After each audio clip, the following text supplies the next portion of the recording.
Welcome, friends. Today's story will be The Frog King by Grimm's Fairy Tales by Jacob and Wilhelm Grimm. In old times, when wishing was having, there lived a king whose daughters were all beautiful, but the youngest was so beautiful that the sun itself, which had seen so much, was astonished whenever it shone in her face. Close by the king's castle lay a great dark forest, and under an old lime tree in the forest was a fountain. When the day was very warm, the king's child went out into the forest and sat by the side of the cool fountain, and when she was dull, she took a golden ball, threw it up in the air, and caught it, and this ball was her favorite plaything. Now it so happened one day the king's daughter's golden ball did not fall into the little hand which she was holding up for it, but onto the ground and rolled straight into the water. The king's daughter followed it with her eyes, but it vanished, and the well was deep, so deep that the bottom could not be seen, and on this she began to cry, and cried louder and louder, and could not be comforted. And as she thus lamented, someone said to her, "What ails you, king's daughter? You weep so that even a stone would show pity." She looked round to the side from whence the voice came, and saw a frog stretching its thick, ugly head from the water. "Ah, old water splasher, is it you?" she said. "I am weeping for my golden ball, which has fallen into the fountain." "Be quiet, and do not weep," answered the frog. "I can help you, but what will you give me if I bring you your plaything up again?" "Whatever you will have, dear frog," she said, "my clothes, my pearls, and my jewels, and even the golden crown from which I am wearing." The frog answered, "I do not care for your clothes, your pearls, and your jewels, or even your golden crown. But if you will love me, and let me be your companion and playfellow, and sit by you at your little table, and eat off your little golden plate, and drink from your little golden cup, and sleep in your little bed, if you will promise me this, I will go down below, and bring you your golden ball up again." "Oh yes," she said, "I promise you all you wish, if you will but bring my ball back again." She, however, thought, "How silly this frog does tack. He lives in the water with the other frogs and croaks, and can be no companion to any human being." But the frog, when he received this promise, put his head into the water and sank down.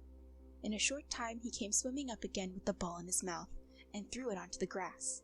The king's daughter was delighted to see her pretty plaything once more, and picked it up and ran away with it. "Wait, wait," said the frog. "Take me with you. I can't run as you can." But what did it avail him to scream his "croak, croak" after her, as loudly as he could? She did not listen to it, but ran home and soon forgot the poor frog, who was forced to go back into the fountain again. The next day she had seated herself at the table with the king and the courtiers, and was eating from her little golden plate. Something was creeping, splish splash, splish splash, up the marble staircase, and when it got to the top, it knocked at the door and cried, "King's daughter, youngest, open the door." She ran to see who was outside, but when she opened the door, there sat the frog in front of it. Then she slammed the door in great haste, sat down to dinner again, and was quite frightened. The king saw plainly that her heart was beating violently, and said, "My child, what are you afraid of? Is there a giant outside who wants to carry you away?" "No," she replied, "it is no giant, but a disgusting frog." "What does the frog want with you?" Dear father, yesterday when I was in the forest, sitting by the fountain, playing, my golden ball fell into the water.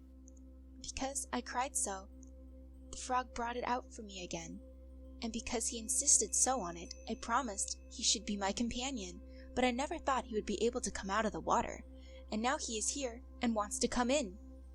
In the meantime it knocked a second time and cried, "King's daughter, youngest, open to me. Don't you remember yesterday and all that you to me did say, beside the cooling fountain spray? King's daughter, youngest, open to me." Then the king said, "That which you have promised you must perform. Go and let him in." She went and opened the door, and the frog hopped in and followed her step by step to her chair. There he sat still and cried, "Lift me up beside you." She delayed until at last the king commanded her to do it. When the frog was once on the chair, he wanted to be on the table, and when he was on the table, he said, "Now push your little golden plate nearer to me, that we may eat together." She did this, but it was easy to see that she did not do it willingly. The frog enjoyed what he ate, but almost every mouthful she took, she choked. At the length, he said, "I have eaten and I am satisfied. Now I am tired. Carry me to your little room and make your little silken bed ready, and we both lay down and go to sleep." The king's daughter began to cry, for she was afraid of the cold frog, which she did not like to touch, and which was now to sleep in her pretty, clean little bed. But the king grew angry and said, "He who helped you when you were in trouble ought not afterward be despised." So she took hold of the frog with 2 fingers, carried him upstairs, and put him in a corner. But when she was in bed, he crept to her and said, "I am tired. I want to sleep as well as you. Lift me up, or I will tell your father." When she was terribly angry, she took him up and threw him with all her might against the wall. "Now you will be quiet, odious frog," she said.